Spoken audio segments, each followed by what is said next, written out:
ব্যর্থহীন ভাষায় এই ঘটনাটির তীব্র নিন্দা জ্ঞাপন করছি এবং প্রশাসনকে আমি অনুরোধ জানাবো এই কিলার স্কোয়াড অর্থাৎ পেশাগত হত্যাকারীদেরকে চিহ্নিত করে আইনের আওতায় যে কোনো কিছুর বিনিময় আনতে হবে।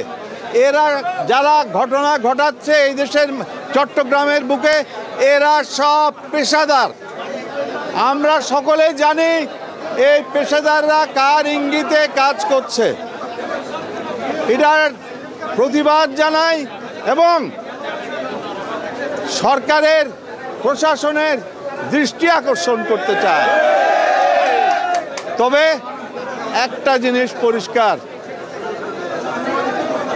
জিনিস পরিষ্কারভাবে আপনাদেরকে জানিয়ে দিতে চাই, আমরা ইরশাদুল্লাহর মতো যারা নির্বাচনী লড়াইতে অংশগ্রহণ করছে তারা কিন্তু কাফনের কাপড় পরে নির্বাচনী লড়াইয়ে নেমেছে। আমাদেরকে ঘরে এই ধরনের ঘটনা ঘটিয়ে ঘরে কেউ বসিয়ে দিতে পারবে না। আর বক্তব্য রাখার ইচ্ছে নেই। আপনাদেরকে অনুরোধ জানাবো, সাংবাদিক বন্ধুদেরকে অনুরোধ জানাবো, আপনারা প্রশাসনকে সাহায্য করবেন আসল হত্যাকারীদেরকে যেন চিহ্নিত করতে পারে।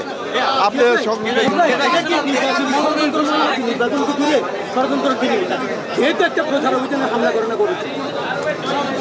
আমি তো মনে করি এই নির্বাচনকে বাধাপ্রাপ্ত করার জন্য এটা ষড়যন্ত্র হওয়াটাই নিতান্তই স্বাভাবিক, আমি মনে করি। তাই আমার দলীয়ভাবে ভাই বন্ধুরা দলের সিদ্ধান্ত কি আসবে আমি জানি না, কিন্তু এই ধরনের ঘটনা স্বাভাবিকভাবেই নির্বাচনকে বাধাগ্রস্ত করে, কিন্তু ইনশাল্লাহ এটা বাধা দিতে পারবে না।